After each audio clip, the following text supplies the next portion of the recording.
राजधानी दिल्लीमधील लाल किल्ला परिसरात उभ्या असलेल्या कारमध्ये मोठा स्फोट झाल्याची माहिती समोर आली आहे.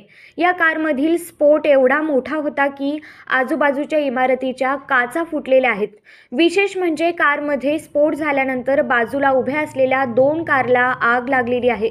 या घटनेने दिल्लीमध्ये सध्या खळबळ उडाली असून लोकांमध्ये घबराट निर्माण झाली आहे. प्राथमिक माहितीनुसार संध्याकाळी 6:45 कारमध्ये हा स्फोट झाला असून यामध्ये 8 जणांचा मृत्यू झालाय तर 5 जण जखमी आहेत. स्फोटाचे नेमके कारण अद्याप समजू शकलेले नाही. मिळालेल्या माहितीनुसार दिल्लीच्या लाल किल्ला परिसरात एक कार उभी होती. याच कारमध्ये हा स्फोट झालेला आहे. स्फोट झाल्यानंतर लोकांमध्ये घबराट निर्माण झाली.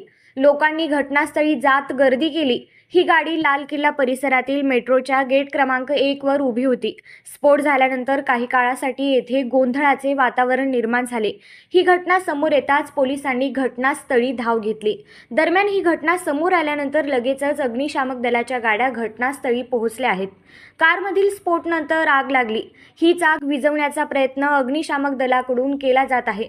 दुसरीकडे बॉम्ब शोधक पथक ही घटनास्थळी दाखल झाले आहे. कारमध्ये स्फोट नेमका का झाला, यामागे काही घातपाताचा उद्देश तर नव्हता ना?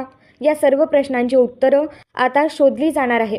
या स्फोटानंतर लाल किल्ला परिसर तातडीने रिकामा करण्यात आला. त्यानंतर वरिष्ठ अधिकारी या ठिकाणी पोहोचले आहेत. लाल किल्ला मेट्रो स्टेशनच्या गेट क्रमांक 1 जवळ पार्किंगमध्ये असलेल्या कारमध्ये हा स्फोट झाला आहे. या घटनेनंतर दिल्लीमध्ये हाय अलर्ट जारी करण्यात आला आहे.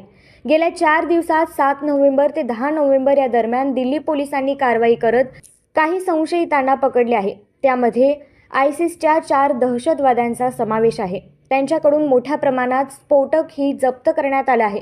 त्याच पार्श्वभूमीवर लाल किल्ल्याजवळ झालेल्या या स्फोटामुळे संशय अधिक बळावला आहे.